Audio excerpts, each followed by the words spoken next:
আমাদের বহু প্রতীক্ষিত দুর্গাপুজো চলে এসেছে। আজকে একটি ছোট্ট প্রতিবেদনের মাধ্যমে সর্বশ্রেষ্ঠ দুর্গাপুজোর ইতিহাস সম্পর্কে বিস্তারিতভাবে জানব। সাথে জেনে নেব মা দুর্গার বহু প্রচলিত একটি শক্তিশালী দুর্গা মন্ত্র, যে মন্ত্র উচ্চারণে আপনাদের জীবনের সকল সমস্যা দূর হবে। আপনারা উন্নতির পথে সমস্ত বাধা কাটিয়ে অগ্রসর হতে পারবেন। দুর্গাপুজো হলো বাঙালিদের শ্রেষ্ঠ উৎসব। বর্তমানে এই দুর্গাপুজো পশ্চিমবঙ্গ ছাড়াও সমগ্র ভারতে এবং ভারতবর্ষের বাইরেও ছড়িয়ে পড়েছে। দুর্গাপুজো হলো বাঙালিদের আবেগ ও চূড়ান্ত এক প্রদর্শনী।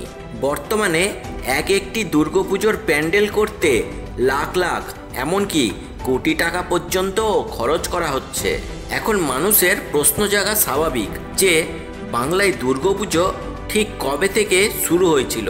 তাহলে আসুন বন্ধুরা, আজ আমরা বাংলায় দুর্গাপুজোর ইতিহাস সম্পর্কে একটু জেনে নিই। কিন্তু তার আগে আমার সকল বন্ধুদের সুস্বাগতম জানাই আমাদের এই বং পজিটিভ চ্যানেলে। বন্ধুরা, এই ভিডিওটি বিনা স্কিপ করে খুব মনোযোগ সহকারে দেখবেন, না হলে হতে পারে কোনো জরুরি ইনফরমেশান আপনারা মিস করতে পারেন। আর এই ভিডিওটিকে মা দুর্গার উদ্দেশ্যে অবশ্যই একটি লাইক করে দেবেন এবং কমেন্টে জয় মা দুর্গা জয় লিখতে ভুলবেন না। চলুন বন্ধুরা, আসা যাক মূল পর্বে। 900 থেকে 1200 খ্রিস্টাব্দের মধ্যবর্তী সময়ে পাল ও সেন রাজাদের আমলে বাংলায় প্রথম মা দুর্গার প্রতিমা প্রতিষ্ঠিত হয়েছিল বলে মনে করা হয়। কারণ ওই সময়ের অনেক মহিষাসুর মর্দিনীর প্রতিমা বাংলায় বিভিন্ন প্রান্ত থেকে আবিষ্কৃত হয়েছিল। রেকর্ড অনুযায়ী বাংলায় প্রথম দুর্গাপুজো শুরু হয়েছিল তাহেরপুরের রাজা কংসনারায়ণ বা নদিয়ার ভবানন্দ মজুমদার 1606 সালে বাংলায় প্রথম শারদীয় দুর্গাপুজো শুরু করেছিলেন। স্বাভাবিকভাবেই বোঝা যাচ্ছে যে বাংলায় দুর্গাপুজোর শুরুর ইতিহাসটি পুরোপুরিভাবে সুস্পষ্ট নয়। তবে এটা ধরে নেওয়া যেতে পারে 1500 শতকের শেষের দিক থেকে 1600 শতকের শুরুতে বাংলায় প্রথম আনুষ্ঠানিকভাবে দুর্গাপুজো শুরু হয়েছিল। শরৎকালে যে দুর্গাপুজো হয় তাকে মোটামুটিভাবে 4 ভাগে ভাগ করা যায়। প্রথমত সাবেকি বা বনেদি দুর্গাপুজো। কোনো জমিদার বা রাজপ্রাসাদে দুর্গাপুজো আয়োজিত হলে তাকে সাবেকি বা বনেদি পুজো বলা হয়। দ্বিতীয় হলো পারিবারিক পুজো।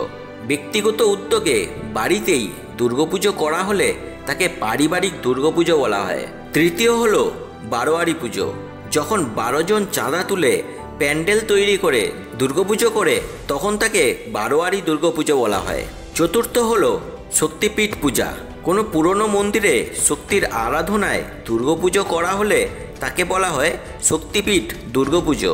1610 সালে বরিশার সুবর্ণ রায় চৌধুরীর বাড়িতে অনুষ্ঠিত দুর্গাপুজোকেই বাংলায় প্রথম পারিবারিক দুর্গাপুজো বলে মনে করা হয়। 1757 সালে পলাশীর যুদ্ধের জয়লাভের পর রাজা নবকৃষ্ণদেব লর্ড ক্লাইভের সম্মানে কলকাতার শোভাবাজার রাজবাড়িতে দুর্গাপুজোর মাধ্যমে বিজয় উৎসবের আয়োজন করেছিলেন। মূলত এরপর থেকেই বাংলায় দুর্গাপুজোর প্রচলন শুরু হয়। এরপর থেকেই বাংলায় বিভিন্ন প্রান্তে হিন্দু জমিদারদের বাড়িতে দুর্গাপুজো প্রচলিত হয় এবং কালক্রমে বাংলার ঘরে ঘরে পাড়ায় পাড়ায় দুর্গাপুজো অনুষ্ঠিত হতে থাকে। 1790 সালে হুগলির গুপ্তিপাড়ায় আয়োজিত হয় প্রথম বারোয়ারি পুজো, যা ওই পাড়ার সকলের থেকে চাঁদা তুলে একদল যুবক আয়োজিত করেছিল। তাই এটিকেই প্রথম বারোয়ারি দুর্গাপুজো বলে মনে করা হয়। বর্তমানে বাংলা ভারত ছাড়াও মার্কিন যুক্তরাষ্ট্রে, ইংল্যান্ডে এবং ইউরোপের বিভিন্ন স্থানে এই দুর্গাপুজো আয়োজিত হয়। সেখানে অনেক প্রবাসী বাঙালি থাকেন যারা এই দুর্গাপুজো আয়োজন করে থাকেন। শুধু প্রবাসী বাঙালি নয়, ওখানকার বিদেশিরাও এই দুর্গাপুজোকে খুবই উপভোগ করেন। ভারতের বাইরে বাংলাদেশেও হিন্দু সম্প্রদায়ের মানুষেরা ব্যাপকভাবে সেখানে দুর্গাপুজো করে থাকেন।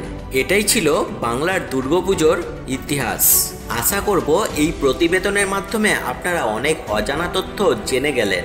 আর এখন আমরা জানবো মা দুর্গার সেই প্রণাম মন্ত্রটি। তবে তার আগে বন্ধুরা, এখনও যদি আপনারা এই ভিডিওটিকে লাইক না করে থাকেন তাহলে অবশ্যই একটি লাইক করেই দিন আর মা দুর্গার প্রণাম মন্ত্রটি শুনেই যান। তাহলে বন্ধুরা, এবারে বলা যাক সেই মন্ত্রটি।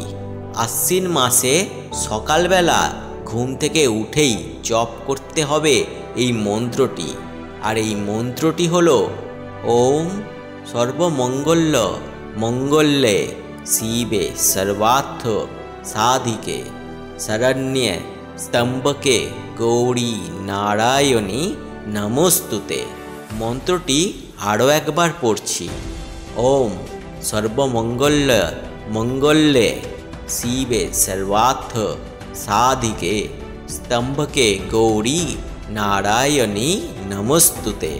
বন্ধুরা, এই মন্ত্রটি দেবী দুর্গার প্রণাম মন্ত্র। এই মন্ত্রটি দেবী শক্তির আরাধনার মাস আশ্বিন মাসে সকালে ঘুম থেকে উঠেই অন্তত একবার উচ্চারণ করুন। আপনার জীবনের সকল প্রকার প্রতিবন্ধকতা খুব তাড়াতাড়ি দূর হয়ে যাবে। এটি শ্রাবণ মাস থেকে শুরু করে আপনি বছরের 365 দিনই এই নিয়মে আপনারা সকালবেলায় উঠেই একবার জপ করবেন এবং স্নানাদির পর এই মন্ত্রটি রুদ্রাক্ষের মালায় 108 বার জপ করবেন। দেখুন, আপনি আপনার অভীষ্ট লক্ষ্যে খুব তাড়াতাড়ি পৌঁছে যাবেন। যাই হোক বন্ধুরা, এই ভিডিওটি যদি আপনার একটুও উপকারে আসে, আপনার আত্মীয় পরিজনদের সাথে অবশ্যই ভিডিওটি শেয়ার করে নেবেন। আজকের মতন ভিডিওটি এখানেই সমাপ্ত করলাম। এই চ্যানেলে নতুন হয়ে থাকলে চ্যানেলটিকে সাবস্ক্রাইব করে পাশে থাকা বেল আইকনটি অল নোটিফিকেশানে ক্লিক করে দেবেন। এর ফলে আমাদের নতুন নতুন এই রকমই ভিডিও সবার আগে আপনার কাছে পৌঁছে যাবে। ধন্যবাদ। সকলে ভালো থাকবেন।